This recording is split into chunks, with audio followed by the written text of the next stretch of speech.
Hello and welcome to the Investigamer, the show where we don't just play the games, we explore them.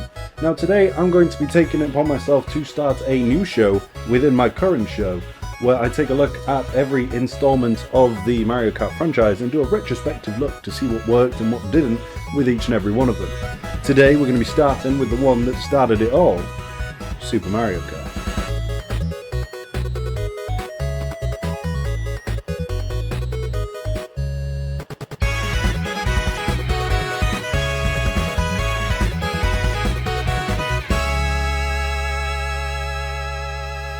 Super Mario Kart released for the SNES in 1992 in Japan and North America, before it went on to release here in Europe the following year in 1993.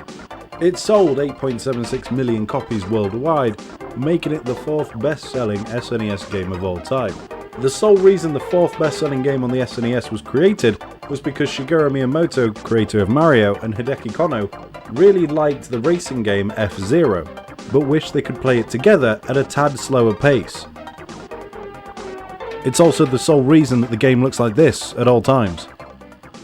I'm sure it's worth it. It started out its life in development as a more generic style of kart racer until one bright spark at Nintendo just wanted to see what it would look like if Mario sat in the kart instead. Surprise, surprise, they liked it, and Mario Kart was born. So what was it about this game that made it so popular? I mean, it's Mario Kart. Okay, so we go ahead and we boot this bad boy up, and the game just needs to check real quick to see if you're lonely or not. Once it knows you are, it showers you with game options and leads you on to the characters. There are only 8 characters in this game, so that must mean that these 8 are the best the series has to offer. We have Mario. Good start. Luigi. Makes sense. Princess. Peach? No, just Princess. Yoshi. Bowser. Donkey Kong Jr. Toad, nice, and Koopa Tree. Thank you, God. All around a good selection. I mean, you'd expect Mario, Luigi, Princess, and Bowser as they're the 4 pillars that the franchise is based on. The Super Mario Brothers can't rescue the princess without Bowser first kidnapping her.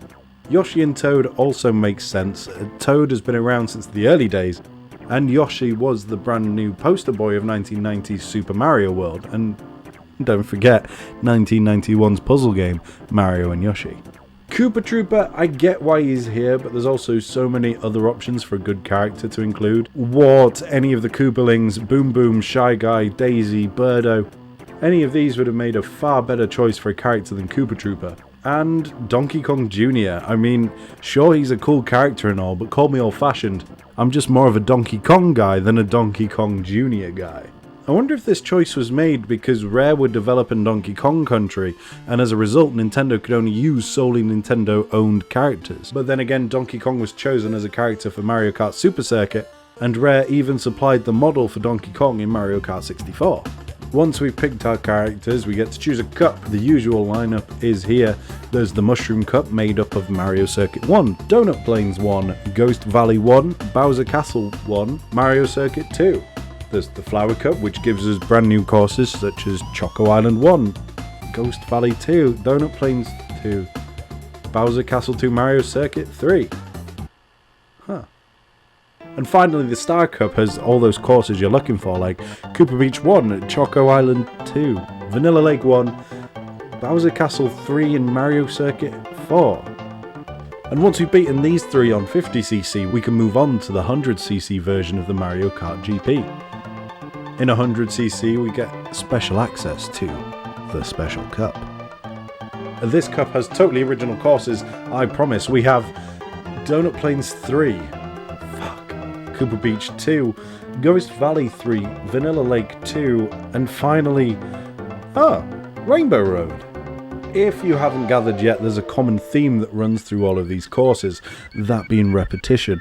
I know it's because of the memory space on the SNES's cartridges, but even just some variation in the themes, like we have 8 kinds of track in the game.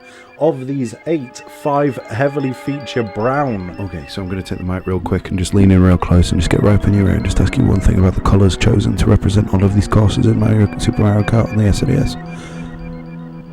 Why brown? It's so dull and so not Mario.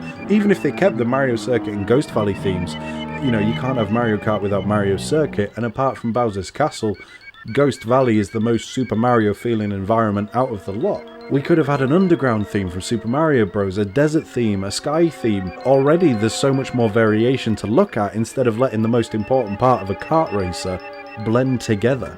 In terms of gameplay, 50cc mode feels great. There's a good level of challenge from the rubber-banded AI drivers. It keeps you on your toes and you aren't guaranteed a clean sheet of race wins. It's refreshing going back to this from the more modern Mario Karts. Now, I've been playing this game for 2 days straight and I still don't know how to drift at all.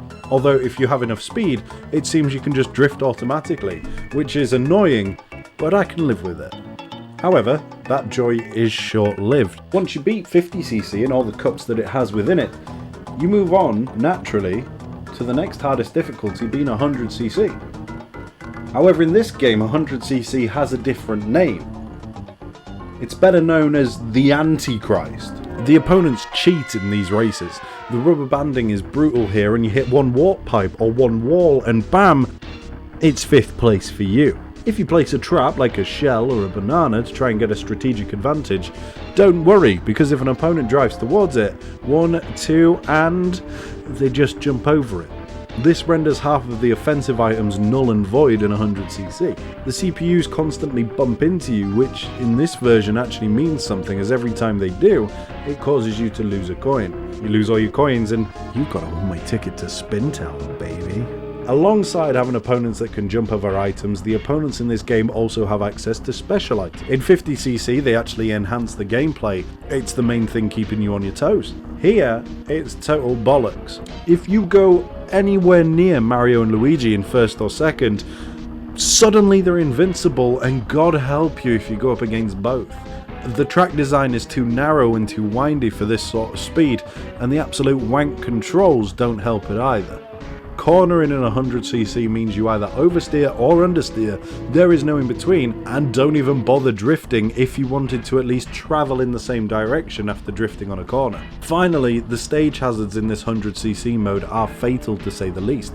Monty Moles, you hit one of these bad boys and say goodbye to any speed you wanted as you plummet to last place. It doesn't, however, stop you drifting, as the game still thinks your kart is travelling at the same speed as before, and therefore you slide it out of control, but slower this time. There is no way to get rid of them aside from, I assume, a star. I don't know, as the item generation isn't tied to position, so all I pulled were shells and shrooms. Or, naturally, you can just dive into the water. Speaking of which, water is the only stage drop-off hazard that doesn't result in Lakitu coming to pick you up immediately. As a result, you have to drive until Lakitu decides it's time to get you out, and it slows you down to such a degree that I had a 1st place nearly overlap me. Thwomps aren't too bad, but if you run into one, it bounces you back like hitting a wall. It sucks, but it is understandable. The thwomps on Rainbow Road suck so much ass, it's not even funny. When you hit one of these bad boys, you spin back like there's no tomorrow, but if you're not quick enough, it's okay, because the game takes pity on you, and psych, you're in for round 2, buddy. Okay, so, to conclude then, I can tell you with confidence that Super Mario Kart is a broken mess of a game. I get that the difficulty is used as a way to lengthen the game itself to make sure that people played it and kept coming back to play. In my opinion though, it's full of too many random elements, unfair game mechanics and dodgy track design. Now, I actually quit the game without beating the Special Cup. I couldn't beat Rainbow Road at all. It's got all the elements that make a Mario Kart, but it's lacking any form of gameplay or charm that makes a Mario Kart a Mario Kart. But then again, this game did start life as essentially a multiplayer version of F-Zero. Mario Kart didn't really have an identity back then, so some of the sins I've explained can be excused by this. Anyway, that doesn't matter now, because I'm going to take this sellotape and wax literally any part of my body, because it's got to be a more pleasant experience than playing Super Mario Kart for the SNES.